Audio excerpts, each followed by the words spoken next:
Halo pemirsa sadayana, Abdi Fitri Triandika Septiani. Dinten ieu, Abdi bade ngawartoskeun sababaraha warta di bulan Agustus nepikeun September. Warta utama nyaeta KPK narima pangbalikan duit ti Ustad Bekalit Basa Malah.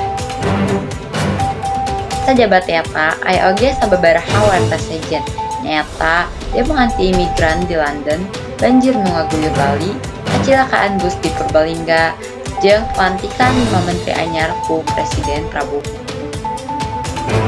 KPK mastikeun yen Ustad Khalid Basa Lama ngabalikeun deui duit ka nagara.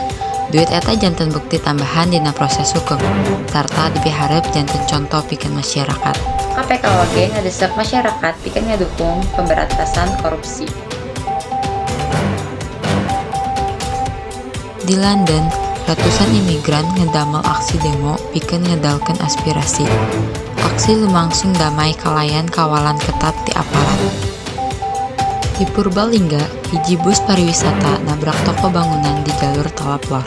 Rekaman CCTV nunjukkeun bus anu ngalaman gagal kendali lajeng nyeruwuk ka toko. Bangunan rusak parah, wargi panik, serta petugas langsung turun tangan pikeun nulungan korban. Polisi masih nalungtik sabab pasti kecelakaan ieu. Banjir anu ngaguyur Bali dengan ukur dianggap musibah lokal. Para ahli nyebutkeun yen kejadian ieu tiasa janten alarm pikeun tata surya. Ngingetkeun manusia yen perubahan iklim teh nyata tur bisa mangaruhan kehidupan di bumi.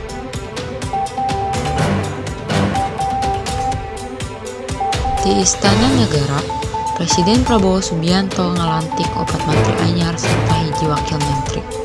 Menteri-menteri nu anyar nyaeta Purbaya Yudi Sadewa pikeun Menteri Keuangan, Mukhtarudin pikeun Menteri Perlindungan Pekerja Migran, Peri Juliantono pikeun Menteri Koperasi, Muhammad Irfan Yusuf pikeun Menteri Haji Umroh, sarta Daniel Anjer Simanjuntak selaku Wakil Menteri Haji Umroh.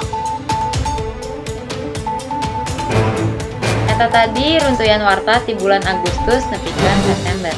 Abdi Fitri Triandika Septiani, hatur nuhun parantos nyimak warta Sunda poe ieu. Wilujeng tepang deui dina siaran salanjutna.